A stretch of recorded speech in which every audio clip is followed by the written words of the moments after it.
po ang The Deep Probe, the SMNI Presidential Candidates Interview. We're down to our last candidate. Ito na po ang huling kandidato na haharap sa ating panelists sa araw na ito.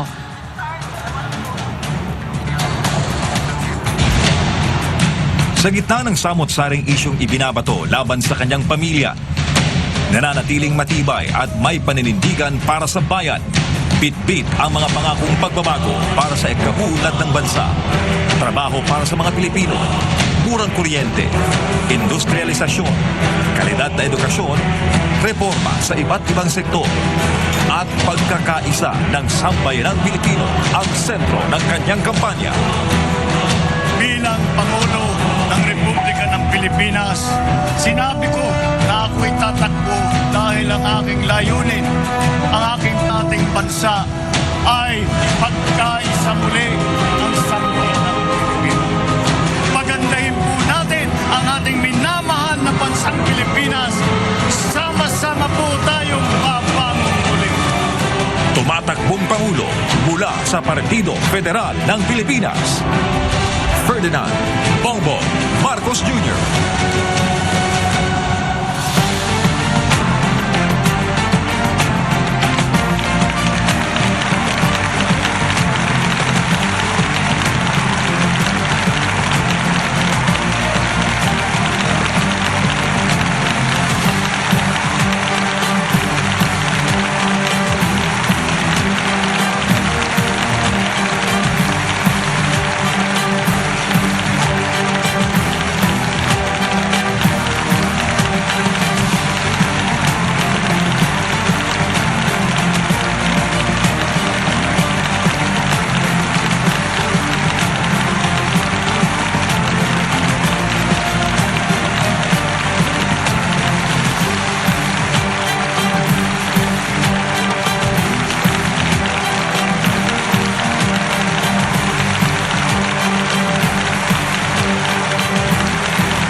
Marcos. Thank you. Good evening. Good evening. May we request the audience to please sit down so we can start the program. I brought all my relatives.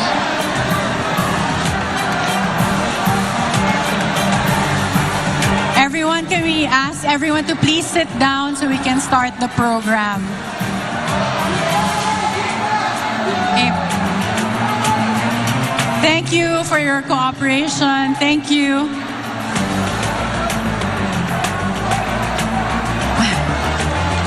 Okay. Senator Marcos, you have the floor, and the panelists will be asking you questions. Thank you.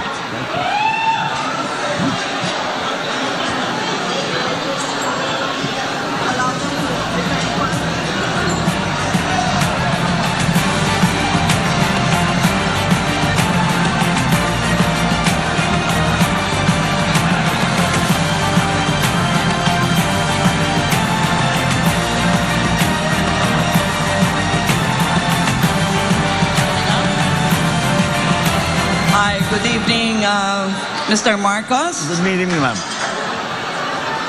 If this were, I've never been to a campaign rally, but if this looks like it, and maybe multiplied so many times over, I can imagine what you're feeling is like euphoria, isn't it? It's, because we're not even involved and we are feeling euphoric here. It's very encouraging, ma'am. That's true. Okay, this is the second time we are going through this, but this time it will be banter. Nothing aggressive nor belligerent. You have the thickest portfolio here. Like I counted more than 50 pages which were submitted to the network and which were given to us. Madaming, So, madaming like I have trabaho, ma'am. 1,000 questions, but since I have 3 other colleagues here, maybe I'll ask something which is right in my alley. And I think I have asked this also in my post in the social media. And post-Ukraine, assuming that you have a peace agreement within the next 2 weeks, which is more likely, do you see a new political and economic order, but this time you have other political actors like Moscow, Beijing, and even Tehran? Yes. What's your take on that? There will be a new world order. Because I have, I think, watching Ukraine and seeing the developments, and which are not exactly going the way of that the President Putin would have wanted it to.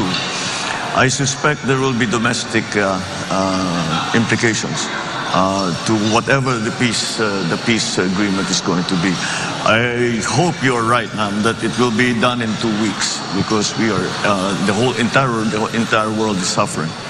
But there will be a very big change, because the how do you say, the idea, I think some of the analysts have said, I don't know if you agree with this, is that President Putin is trying to reconstruct or recreate the Soviet Union under another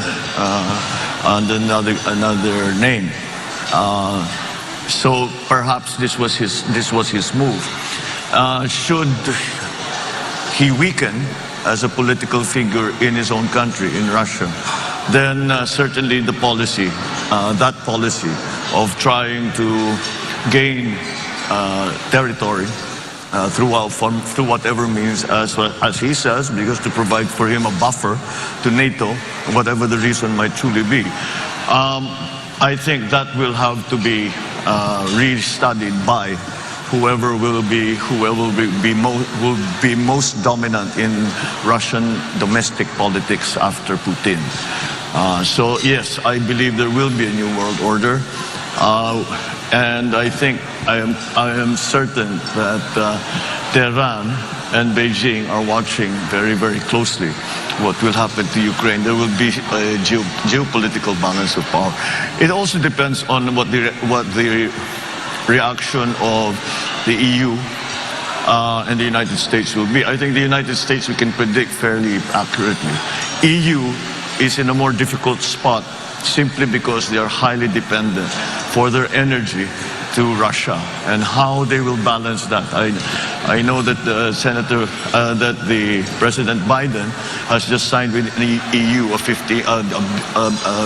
a deal to supply from the United States and from other countries 15 billion tons of gas, which will cover some of the needs of the EU. But again, that's not something that can instantly be made, to instantly be applied. There will be a transition period because it is a very large economic infrastructure that has been developed for Europe to take advantage of the gas supplies out of Russia. These are all terribly large forces, and inevitably it will change things. Yeah, well, it seems like you have a more dire scenario, future scenario in mind. But what I have used really is from a content analytical perspective, using events data analysis, meaning I'm paying attention to the verbs being used by the negotiators. And this is not Pollyannish, by the way, Mr. Marcos. It's just that I feel that Putin will not allow the conflict to spill over. It will encapsulate within the Ukraine, a conflict area. And that, yes, I still believe that within the next 2 weeks you have a peace agreement. I sincerely hope so, because misunderstandings, mistakes can occur. With Poland being right there on the border of Ukraine, we already have had reports of missiles that mistakenly flew into Poland.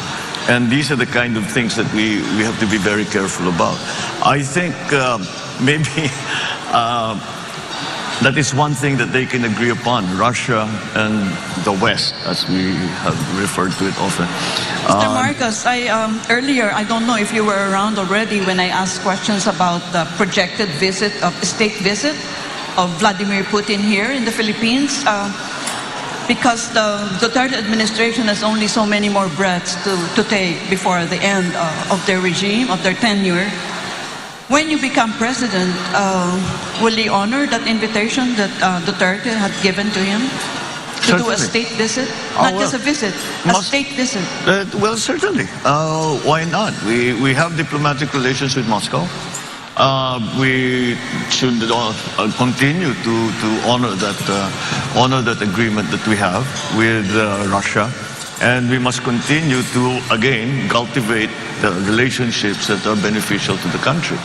And it's not, as long as we make our position very clear that self-determination is an important principle as far as the Philippines is concerned, and in that context, then we can still speak on many other subjects with Russia. Yeah, so that means you are not telegraphing something to the United States of America by welcoming Vladimir Putin in a state visit. It need not be Russia or Vladimir Putin, any country. I think that would like to come and visit and would feel that there is something beneficial to be gained by furthering, strengthening relationships between our two countries is something that we should always be open to. Thank you. Thank you, ma'am. Good evening, Mr. Marcos. Good evening. Ang tanong ko po ay ito, ang nabanggit niyo po ang phrase na New World Order na sa tingin niyo ay maaaring mangyari pagkatapos ng peace treaty between Ukraine and Russia, and you see that the world will be restructured around a new framework or a new geopolitical order. So my question is this: I hope that you realize the burden or the special task that you have as a future chief architect of our foreign policy, because in the past drawing of world orders, the Philippines never played a role in determining its position in that world order. For example, between the wars of Spain and the United States, it's the United States that defined our position in that new world order. When the United Nations was instituted after post-World War II, we were still at the coattails of the United States. But now we are an independent country. So my question is, when this new world order that you think could happen after a peace treaty gets concluded between Ukraine and Russia, how will you position our country in this new geopolitical order? It very clearly will depend on what the exit strategy will be for the West, for EU, and for Putin in the peace agreement that we hope they will sign. What the nature of that agreement will be. Will it be status quo? The forces that are in Ukraine, the Russian forces that are, and Belarusian forces that are already in Ukraine, will they just stay where they are, status quo? Will they be told to withdraw? I only say that because it is very important to Putin's position domestically. He is in a very precarious place because it has not gone according to plan. I suspect that he was hoping that it would be a similar situation as it was in Crimea, where they pretty much just walked in with very little resistance. But then they prepared Crimea for a long time. They were helping the rebel groups, the Russian-speaking groups, and they were developing them. And they built a corridor on the east side of Crimea, within which the Russians could cross the border very easily. That hasn't been the case in Ukraine. And so, depending on how it is viewed, the peace treaty that we hope will come, it depends on how it is viewed by the local domestic political scenarios in Russia itself. That, whatever the reaction will be to Putin, will fix one of the variables in the geopolitical new world order. So we still have to wait to see what happens. I'm sure China is waiting with bated breath to see what's going to happen here. Tehran, I'm sure, as the professor mentioned, is clearly a player in this regard. And in the Middle East now, so far it has not affected the Middle East in any way so far. But maybe if it works out for Russia, if it works out for Vladimir Putin, China might be emboldened to make their own moves. Tehran might be emboldened to make their own moves. On the other hand, if it is very much a rejection of the idea of Putin of taking over a country, then perhaps that will also influence their thinking as to what can and cannot be done for their own interests. So yes, I don't think we can predict very closely, because we cannot. I hope to be as optimistic as the professor, but I don't see it happening in 2 weeks, to be perfectly honest. I hope it is. I hope it does, because the economic effects on every single person in the world has been enormous.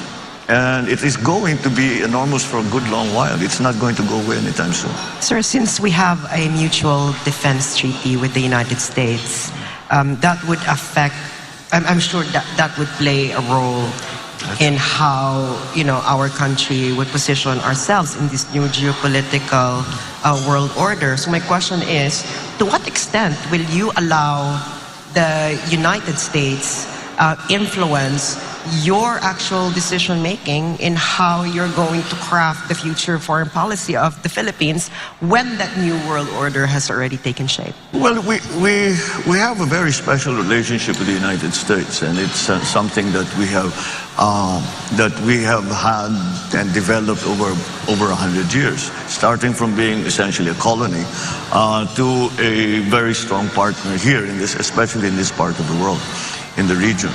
And that, I think, has been a good thing for both countries, both for the United States and for the Philippines. And that I think we can still depend on that.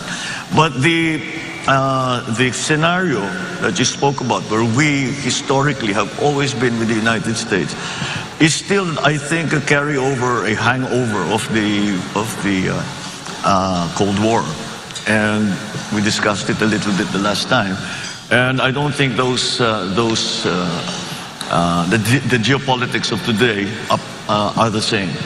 And we now have to tread that very fine line to make sure that it's the Philippines, it's the Philippine interests that are the primacy of Philippine interests in anything. Now, in geopolitics, especially, we have another superpower 600 kilometers from our coastline, China.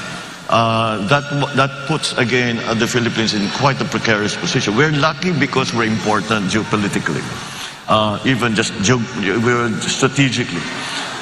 We are unlucky because we are important geopolitically, and we've become a bit of a hot potato when it comes to that. So we definitely have to consider what is best always for the Philippines. And how do we achieve that? With our existing partnerships, alliances, as they stand now, with what will be a new world order. Will it be a very big change? Will it be a small, slight change? Will it be a big change for Russia and a small change for everybody else? There are many moving parts to this thing, and it's not something that is easily definable. But I think once the peace agreement is made, we will study it very, very closely, and we will ask our best experts to determine what is the effect in these other countries. What is the effect to Tehran, to Iran? What's the effect? How does it change their thinking in Beijing? How does it change the thinking in Washington, D.C.? These are the big players. These are the people we have to deal with. So yes, it's not, I wish I could give you a categorical answer, but until we know exactly what that peace treaty will contain, it's very difficult, and to know what will happen after that in Russia. How will the power structure change? Will Putin be removed? Will he still maintain his position? All of these things are going to play a part in what it will look like after that peace agreement. Senator, good evening. With this as a backdrop, the discussion with Russia, Ukraine, I was wondering if you can pivot to domestic concerns, particularly your energy policy. Yeah. Because as you said, the conflict is being felt worldwide, and among the things that we are seeing are sky-high fuel prices. But how would you address this? What would be your policies, particularly with energy security, going beyond this issue? In the past week or so, since the war in Ukraine began, I have been espousing a policy of subsidizing all oil imports. Because the idea is that, yes, transport is the first sector that's going to be affected, but everyone will be affected. And therefore, if we are to support everyone, we have to subsidize all oil imports, in my view. However, I have been crunching the numbers. We can't do it. We cannot afford it. It's that simple. So we have to focus now. Now, maliwanag, yung mga transport group talagang naghihingalo dahil dito sa pagtaas ng presyo ng langis. Pero alam naman natin, pag tumaas ang presyo ng langis, sabay-sabay susunod na yung mga iba. So we have to focus in the sectors that will actually that will mitigate the effects of the oil price rise. Perhaps, well,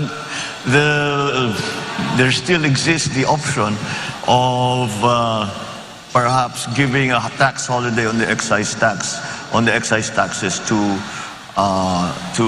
the oil for the oil imports. However, the pandemic is not over. We do not know what is going to happen next. When each time we thought tapos na, it came back. And I'm sure all of us after Christmas, after the Omicron hit at the end of January, sabi natin siguro baka tapos nito, baka wala na. But then we hear news now about Korea, about China, about Hong Kong, that they're locking down again. So we need those funds. Well, the government doesn't need the funds, people need the funds. And so we will still have to continue to collect as much as we can in preparation for any possible occurrence in terms of the pandemic. Baka may bagong strain, baka may babalik. But I don't think we will ever return to a time of lockdown anymore. Senator, just before we go on the break, I was wondering if you can clarify your position on the oil price stabilization fund, because there's been some talk in social media to report, and I don't know if you are. Of course, the appeal is that there will be subsidy when prices are high. Yes. But the downside is that prices will remain high because when global prices dip. Yeah. And there's the argument, of course, that the market is always more efficient in determining prices. Could you clarify your position? No, I think it is not to change the price of the oil. It's to change the rate of change. It is to try and mitigate the rate of change. So that, let's say, if the price increase is from Sunday to Monday, instead of increasing the full, let's say we're going to increase by, I don't know, 5 pesos, let's say. Instead of doing it all in one shot, we do it slowly because we have a stabilization fund. There is no way to bring the price of oil down from the Philippines. We are at the mercy of the oil producers. We in the Philippines, if I'm not mistaken, are 0.07% of the fossil fuel market, and therefore have very little influence on pricing. And we produce very little in terms of oil production. Malampaya is about, they say will dry up in the next 2 or 3 years.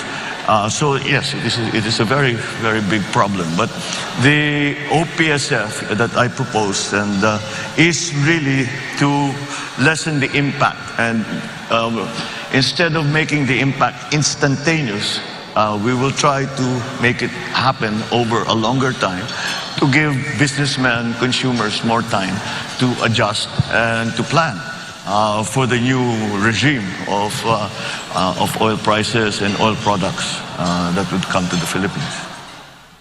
Senador, kung may time pa? We'll have to take a short break for now. Yes. It's okay. Sorry, Rolex. Yeah, unfortunately, I've become the symbol of the human time clock. But the panel will still have a lot of questions for you, Senator Marcos. Unfortunately, we have to interrupt for a short break. So to everyone watching, don't go away. The Deep Probe SMNI presidential interviews will be right back.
Maging responsable sa pagpili, magkaisa at magtulungan. Kakayahan mong magpasyang magiging gabay sa pag-asenso ng bansa sa'yo magsisimula.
gabay para sa tamang pagpili ngayong eleksyon, hatid namin sa inyo itong mga leksyon. Sino ang dapat na magpatuloy sa pagbabagong nasimulan? Sino ang dapat na mailukno sa kapangyarihan? Dapat may paninindigang ipagpatuloy ang laban kontra insurhensya at iligal na droga. Matapang, ngunit may puso, may malasakit, handang magpatawad, tagapagtaguyod ng kapayapaan at pagkakaisa. Handang isakripisyo ang meron siya, mapunan lang ang kakulangan ng iba. Ang pulso ng taong bayan, nasa sa kanya. Mautak, madiskarte at alam ang saklaw ng batas. May konkretong solusyon sa bawat problema, lalo na sa gitna ng krisis at pandemya. Kilalanin mo ang iyong iboboto. Aralin ang plataforma. Paano ito isa?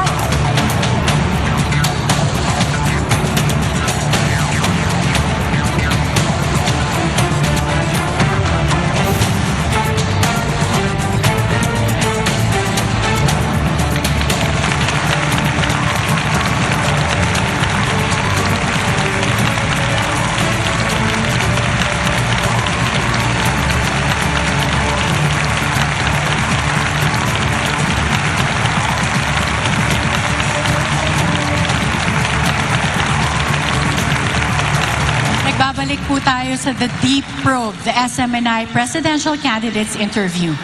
And right before the break, the conversation between presidential candidate Senator Marcos and the panelists was spanning several issues, including the geopolitical conflicts and the oil price crisis. Now we will resume the questions from the panels. Magandang gabi po, Senador. Good evening, Rolex. Ang katanungan ko po ay tungkol sa power. Alam niyo po, yung IPIRA, hinati yung bansa natin.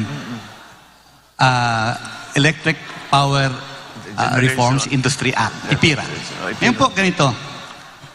Recently, ang Malacanang po ay naglabas. Pinirmahan ng Pangulo, Executive Order 164, adding nuclear power to the energy mix. And among others, to study the viability kung pwede pa natin i-operate yung BNPP at ang iba pang mga facilities para sa paggamit ng nuclear energy. Pwede mo malaman kung ano yung isip nyo po tungkol dito? Kasi po mangyayari sa sunod na termino, ang 18 milestones. Ito po yung unang hakbang lamang. Marami talagang pinag-uusapan. Energy is hard. Ito, aaminin ko sa inyo, talagang pinag-aaralan ko, napakahirap ayusin. Dahil nga yung ating sistema, the IPIRA law, marami talaga nakakontain dyan na kailangan pag-aralan ulit. Because ang reklamo sa buong bansa, both na consumers lamang at saka yung mga negosyante. Kasi lagi natin napapag-usapan mga foreign investors na nagre-reklamo sa power, pati local investors. Kaya ang investment sa Pilipinas is not capital intensive. Yung mga investment sa Pilipinas, short term lang, kung minsan hot money lang ang pumapasok, pasok-labas lang yan. It doesn't build anything. So, that is it. It is a major problem. At kung titignan natin ang mga projection sa pangyayari, ngayon, just as a perfect example, narinig na siguro naman ng lahat, na sinasabi na baka sa eleksyon, magkakaroon ng brownout. Kaya dahil nasa gitna na tayo ng summer, ng tag-araw. Kaya yan ang maliwanag na maliwanag, kulang na talaga ang power supply doon sa ating requirements. At saka, yung idadagdag pa dapat natin para makapag-industrialize tayo ng mabuti. Kaya it's something that has to be attended to. In other words, kailangan natin lahat.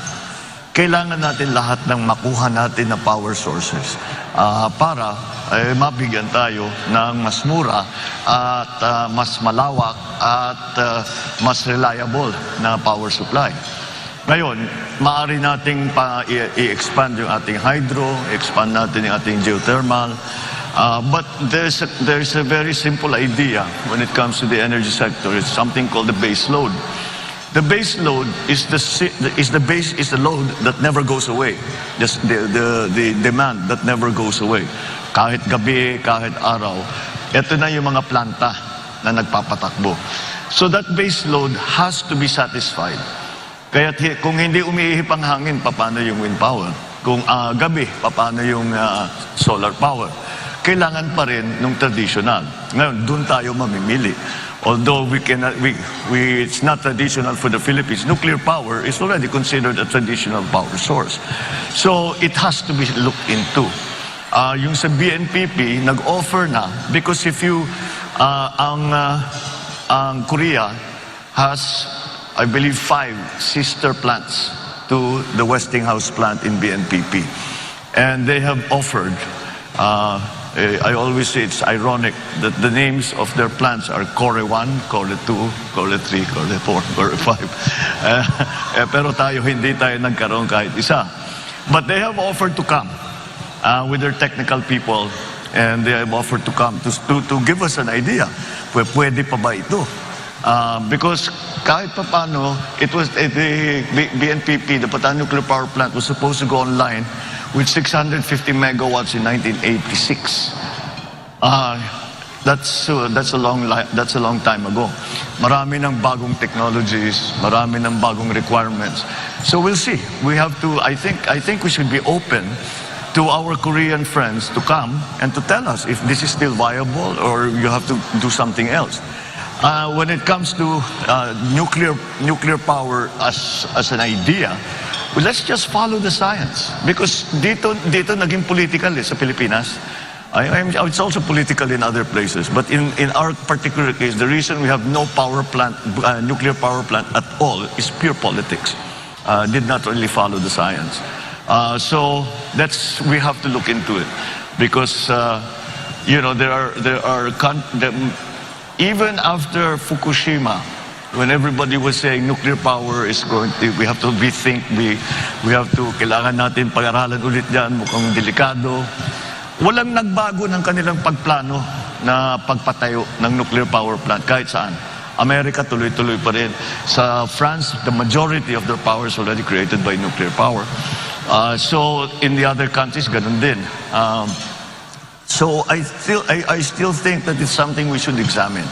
There are many new technologies. One of the ones that we keep reading about are the modular nuclear power plant. They start with a small one. Gusto mong palakihin, bumili ka ulit ng module, ikakabit mo rin, palakihin mo ng palakihin hanggat gusto mo. Siguro naman kaya natin patakbuhin ng nuclear power plant. Wala naman, there's no reason na bakit hindi kaya ng Pilipino na magpatakbo ng nuclear power plant. So, it's something that should be part of the mix. Kasama diyan is COP26, where we decided to cut down on coal-fired power generation. And what happened, nagtaasan ng presyo kasi walang kapalit sa renewable. Ibig sabihin, yung mix ng renewable at saka traditional, kailangan talaga natin, we have to decide once and for all, what is the mix that's good for the Philippines. I think it's not going to be a static point. I think as years go on and we develop renewables, we develop other sources of power, that mix is going to slowly shift towards renewables, hopefully, because that's what we want because of climate change. But nonetheless, that mix is still something that's up in the air that we haven't really determined what is proper and appropriate for the Philippine setting. But to make a short answer to your question, is that lahat kailangan natin. Kailangan natin palaki ng hydroelectric, kailangan natin palakihin yung geothermal, kailangan natin paramihan ng mga power plant, kailangan natin tumingin sa mga bagong technologies, wind farm, solar, kailangan natin tingnan ng nuclear. At kung kailangan talaga, di balikan natin oil-fired. But oil-fired has become less and less attractive because of what's happening in the volatility of oil prices, especially in the last 2-3 years. Then with this new development in Ukraine, talagang kailangan pag-isip-isipan natin na mabuti. Kasi baka maipit tayo, pag tumaas na naman yan, hindi natin maipatakbo yung planta natin, balik na naman tayo sa dati, nasa brownout na naman tayo. Now we have lots of coal here in the Philippines. The Chinese claim to have good enough technology. I've actually visited one of their coal-fired plants that na malinis na, that they're able to extract the carbon and they're able to dispose of the carbon properly. So, all of these things we need to look into. Lahat yan kailangan natin. Well, after the generating companies, meron po tayong Transco. Marami reklamo sa Transco. Senador, open ba kayo sa idea na katulad ng tubig, may west sector operator, may east sector operator, chachap-chap natin ang Transco? I don't think so. May economies of scale yan eh. Ang business model ng high tension na delivery na ginagamit ng Transco is the same as a tollway. You maintain the tollway, you collect toll, and that's how you pay for what you build. That's the same thing that Transco should be doing. Yun lamang siguro na hindi sapat. Sa amin lang, marami kaming pangangailangan dyan sa Transco. We were hoping to build a high-tension cable from Ilocos Norte to directly export the power we are producing via windmills directly to Manila, because that's where the demand is. And it's more profitable for us. But hanggang ngayon, hindi pa nangyayari. And I'm not sure, I'm not privy to the board meetings and the discussions going on in Transco. So I do not know quite why wala pa yan. But yes, it really should be a simple operation na kaya madali lang naman patakbuhin dapat yan. Kaya pag-aralan natin kung bakit nagkakaganon. You mentioned EPIRA. We have to look back at EPIRA. I think EPIRA might already have at least certain provisions in EPIRA are already obsolete. As a matter of fact. Senator? Yes. I hope you don't mind. I'd like to switch topics a little bit because we have a short period to ask about so many issues. All right. I'd like to ask about agriculture because you mentioned that in the last time you were here. One of the biggest problems that the sector is facing is the aging of farmers. Yes. One study I've read said that their average age is between 57 and 59. And the worst thing is their children don't want to go into agriculture. And this observation is supported by declining enrollment in agricultural programs of SUCs across the nation. And last, the Secretary of Agriculture last year said that we may be facing a critical shortage of farmers in as little as 12 years. And he said this last year. So maybe you'd like to share with us what your plans are regarding this issue. Regarding the age of farmers getting older, not only are they discouraged to come in, their parents who are farmers, they say, wag na kayong pumasok dito, napakahirap ng buhay dito.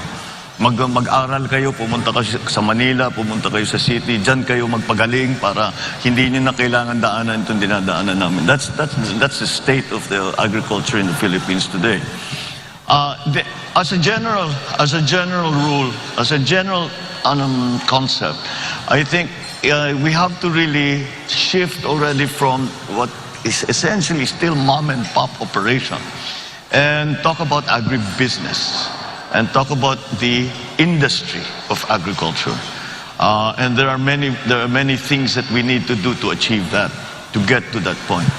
See, let's go back to the issue of the age of our farmers and the young people who are not going into agriculture. If it is an agribusiness, if it is not the traditional farming method that we are always going through, that we have been doing for the last millennia, but move into something that is more high-tech, then that will necessarily need for the entry into more technically minded agribusiness practitioners. And that will bring the age younger immediately. I know already for myself, young people in their 30s who have discovered some new technology or have come across a new thing. Bagay sa atin to, gawin natin. And they do, and they have brought all kinds of new techniques to farming, but it's not yet extensive because there are no encouragements coming from government in terms of tax breaks, in terms of I don't really believe in subsidies in that regard, but I still think that we can improve the attractiveness of the agricultural sector to younger people if we use the most modern, most interesting technology. And the kids say they can geek it out, right? They'll just pag-aralan nila na mabuti. That's a very interesting. It will become a very interesting line of work. Is there an important role for government to play? Because if you look at the public spending on agriculture in the Philippines, it's only about 1.7% of the national budget, far below what is being spent in other ASEAN countries. It's been that, and it has been that way for a long time. I think we have really neglected agriculture because we had a system set up where the entire value chain was attended to by government. And of course, the private sector practitioners come into the picture during the trading and in the market. But that was dismantled in 1986 and has not been a replacement for it. So we have to do it again. And if we look at the countries that we are competing with in terms of rice production, for example, they're Thailand and Vietnam, the obvious ones. Their cost of production is lower. The labor, segment of their production cost is 1/2 of ours. And that's due to mechanization. We have not mechanized at all. It's going to take, it's not a simple thing because we have to organize now to be able to mechanize properly, to use the big machines, the big tractors, the big harvesters. Yung nakikita natin sa ibang bansa na ginagamit, na kalaki-laki, na ang bilis-bilis, siguro sa isang araw, ilang hektarya na nakocover nila. Pero ang average na land holding dito sa Pilipinas is less than 1 hectare. So hindi mo magamit yung mga ganung klaseng makina. So the way to do it, or the way we did it in Ilocos, was we organized the cooperatives. And in that way, we were able to take full advantage of economies of scale. And I think that's what we need to do here in the Philippines now. But there are other things that need to be done as well. I think the fact that we are importing galunggong has been made very, very public. It's been very, very clear that it is quite a surprise for us to get into that situation. But again, it really comes from a neglect in the agricultural sector. So the things we have to do the research and development for the new varieties, for the new yung nag-aalaga ng hayop, paano yung gagawin yung pagkalat ng mga inahin. Again, these are different schemes that we have to put together. In our fisheries, there is a very, very good potential for us kung ayusin lang natin ang ating kinukuhanan ng isda. Number one, bigyan natin yung mga mangingisda na mas malaking bangka. Maliliit lang yung bangka nila eh. And they have to go out already 12 kilometers kasi overfish na dito sa loob. And then of course, patrol so that maraming nagpo-poach sa atin. So we have to have all the best techniques and technologies for our farmers and for our fishermen. Fisher folk. So that's just the beginning of it. And then the support. Now, one of the biggest problems that the agricultural industry is facing right now in terms of crops is urea is 2,500 pesos now. And we know of many areas where farmers just didn't plant. And that kills our production. Taas na naman ang importation natin. Because kung minsan, kung kulang talaga. Kung pabayaan mo yan, tataas naman ang presyo, hindi na kaya ng tao. Kaya talagang kailangan ayusin yung agrikultura. So you have to support, the government has to support that. This question of urea, for example, siguro ang gobyerno lang bibili in bulk. Hundreds of tons of urea, and then isama na yan sa production loan. Bago planting season, magbibigay ka ng production loan sa farmer. Yung iba pera, yung iba seedlings, yung iba abono, the fertilizer at saka yung pesticide. And then You could support them with new techniques, the techno demos, to teach them what are the new plants, what are the new techniques, how you can save water, how you can save on the other inputs, etc., etc. And then the processing. You know, it is not, should not really be allowed anymore. Dapat in the year 2022, dapat wala na tayong nakikitang palay na tinutuyo sa highway. Dahil dapat meron na tayong binigay. Yan, si Rolex knows this well from, because sa local talagang yun ang problema eh. So, tapos yung mga milling, dapat talaga meron tayong milling na small scale, large scale, depending on what everyone. So the value stays with the farmer. Hindi pumupunta sa trader na may malaking milling na planta. I mean, there's nothing wrong with the traders. They have a part to play. But let's keep as much of the value added and give it back to the farmer. And then, if we are able to do that, gumanda ang ating production, mumura ang ating production cost, we can directly sell it. And the kadiwa is the example that we always use. We can sell it to the public at a lower price, assuming the government will not make a profit, because the government should not make a profit. So they should be able to sell these basic agricultural products for less. Mr. Marcos, Yes, we all know that your campaign's theme is unity. And recently you made a statement on an issue that, you know, would test your call for unity, because this issue is really polarizing in our country. And I'm referring to your statement on LGBTQ rights.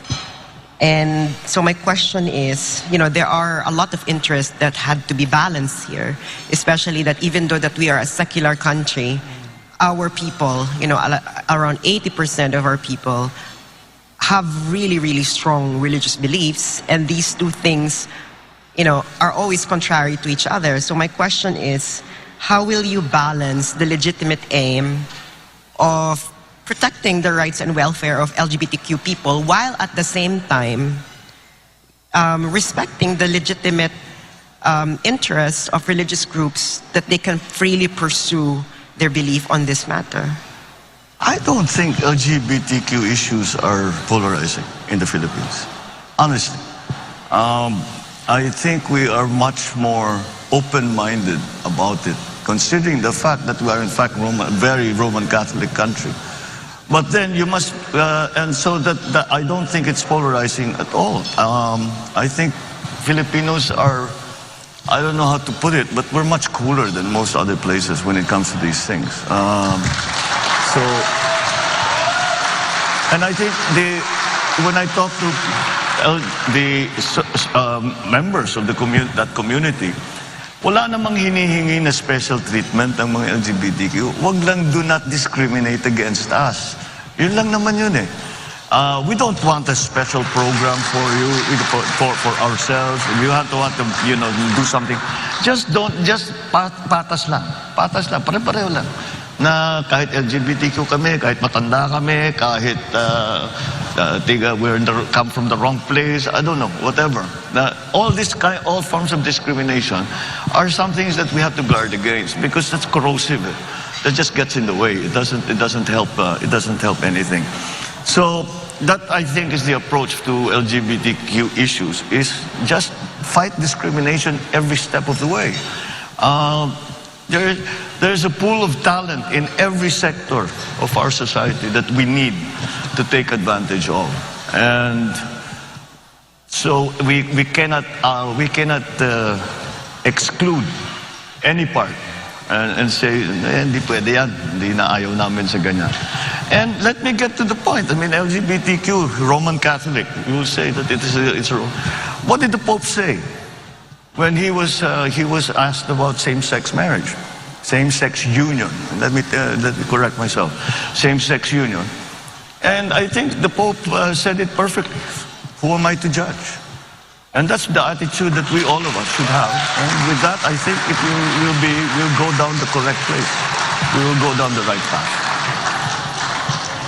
Yeah, I think this Sorry, will be... Professor Carlos, I know that you warned me about senior citizen losing their train of thought, but I have been instructed to go on a commercial break. So we have we'll to go on a start break? off. Yes, Yeah. we'll start the next round with your question. Okay. I promise that. Yeah. So, Okay, thank you. thank you, everyone. We have more questions coming from our panel. So don't go away. The Deep Probe SMNI presidential candidates interview will be right back.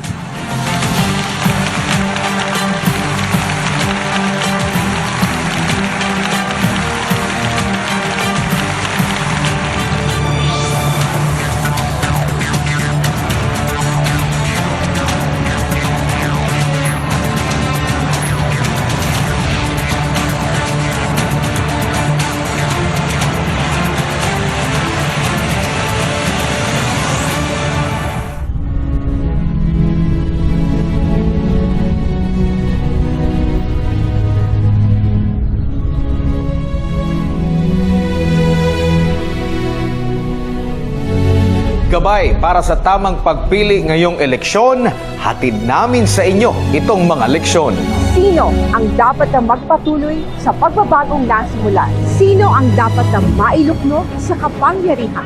Dapat may paninindigang ipagpatuloy ang laban kontra insurhensya at iligal na droga. Matapang, ngunit may puso. May malasakit, handang magpatawad, tagapagtaguyod ng kapayapaan at pagkakaisa. Handang isakripisyo ang meron siya, mapunan lang ang kakulangan ng iba. Ang pulso ng taong bayan, nasa sa kanya. Mautak, madiskarte at alam ang saklaw ng batas. May konkretong solusyon sa bawat problema, lalo na sa gitna ng krisis at pandemya. Kilalanin mo ang iyong iboboto. Aralin ang plataforma.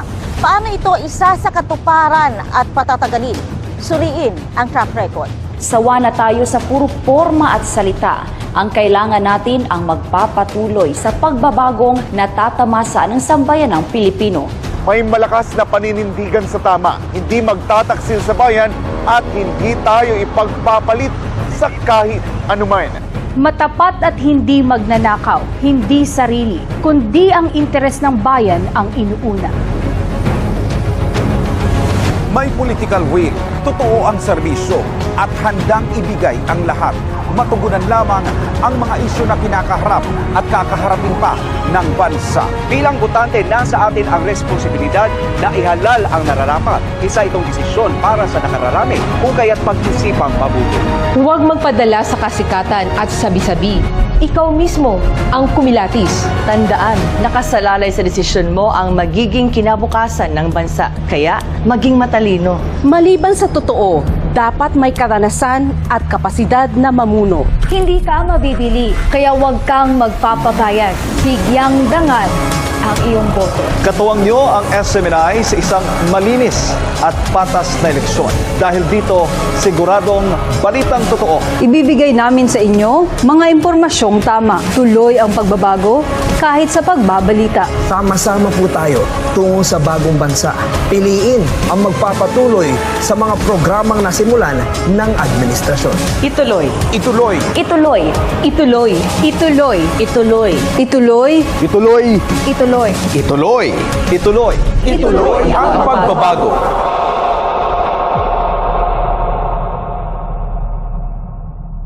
Maraming beses na tayong nasaktan, binigo, nalagay sa alanganin. Minsan nang nagdalawang isip kung itutuloy pa ba natin ang nasimulang laban. Dahil tao tayo, madalas nagkakamali, nagbabago, nangangarap, natatalo, nagtatagumpay. Iba-iba ang paniniwala, kaya madalas may mga di pagkakaintindihan. Sa panahon ng pangangailangan, lumalabas ang totoong tayo. Mapagmahal, puno ng malasakit, nabubuo, mas humihigpit ang kapit natin sa bawat isa. Dahil alam natin na kung sabay, lahat nagiging posible.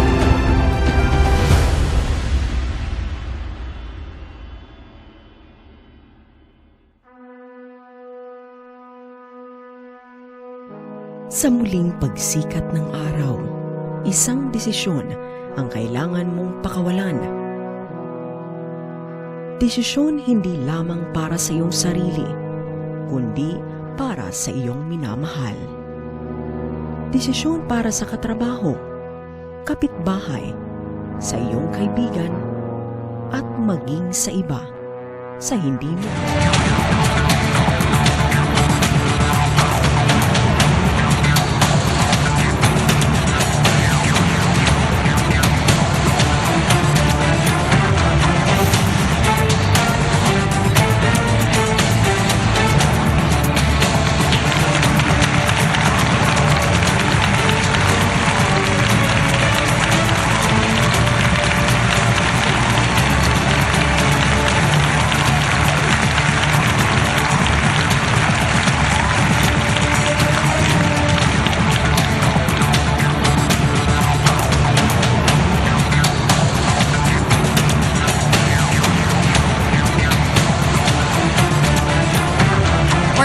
The Deep Probe, the SMNI presidential candidates interview. And again, 1 hour went by so quickly. So we're down to the last question for our last candidate for the evening. To start off with our last question, Professor Carlos. Okay, there is, I know, Mr. Marcos, that... Professor Carlos, I know you're gonna love me for this. You're wearing your sunglasses again. Sorry again.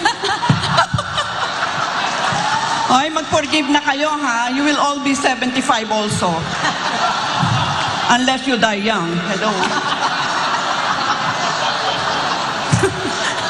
Humirit pa yan. Okay, Yes, ma'am. I have a sense that this will be the last time I shall interact with you in a venue like this. So, let me introduce something which I have tested in my class on elites in politics. And this involves moving into an area called predicting leadership decision-making. So I hope you don't mind if I give you 3 short questions, but they are related to each other. And it will give our people a chance to know you in terms of your leadership style. The first question is, do you think that you're basically an optimist rather than a pessimist? Number 2, do you think you are basically a high-risk taker rather than a low-risk taker? You'll notice the 2 are related. And the third question is, do you think you are Machiavellian? Well, the first question is if I'm an optimist or a pessimist. I'm essentially an optimist. And the reason I'm essentially an optimist, because especially when we talk about the country, we are optimists. I am optimistic because our biggest asset is the Filipino people, and I try to be very objective about it, ma'am. I have traveled all over the world. I have not met a better people than Filipinos in every possible way. Am I a risk taker or not? When it comes to national issues, I tend towards the conservative only because a mistake will cost so much suffering to so many people. In other words, you have to be very careful with the decisions you make. And it's not something that you do offhand. You think about it very hard. You talk to as many people as you can. And you make absolutely certain that you have done everything that you can possibly do to make whatever your plan is, to make it work. Am I Machiavellian? Well, I've studied him quite thoroughly, and I know very many Machiavellians in my life, but Is it Machiavelli in terms of taking every means to produce an end, not the other Machiavellian, the bad Machiavellian? Well, certainly, we have to be aware of everything that is going to help whatever it is that you are hoping to achieve. And on a national scale, that means you have to understand very well what the situation is on the ground. Ganito kasi ang sitwasyon ng mga tao, eto na ngayon sila. Nasa gitna pa ng pandemya, walang trabaho yung mga yan. Umaasa pa rin yan sa tupad, sa IX, etc. O paano tayo lalabas niyan? Where will what are the other countries doing?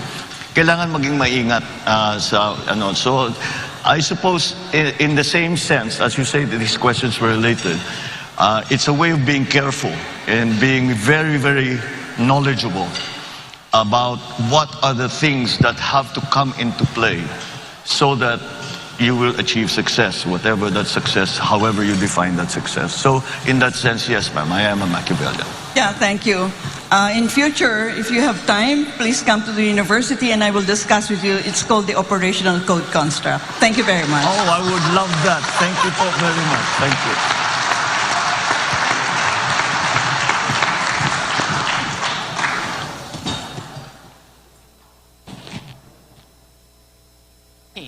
So sorry, I know we were getting requests for extension, but we want to be strict about keeping it to 1 hour for all of the presidential candidates. So, Senator Marcos, you have the floor for your closing remarks. Well, first of all, I thank again our panelists and SMNI for this opportunity to speak on the many issues that have yet to be explored. The format as well, I think, is quite constructive. So thank you to SMNI for that. Thank you to our panelists here. I hope to continue to lay out what programs that form a part of the platform, the planks of the platform, for the possibility for the next administration, for the possibilities for the next administration. And that's why such opportunities such as this are very, very important. And I hope that we have been able to impart some of the ideas that I'm examining and trying to put together to bring to the next administration should I be elected to the presidency. So we hope that we continue with this discussion. I hope that people come and think about it. And if they have any ideas, please come and tell us because we need to hear from everyone. We need everyone. That is the cry of the unity team, is that we cannot say that anyone is not needed. Everyone is needed in this effort that we are trying to do to get through the pandemic, to recover our economy from the problems that the pandemic has brought, and to position the Philippines to face the new world order and what will happen in the next few years. So thank you all very much, and thank you for the opportunity. Magandang gabi po sa inyo.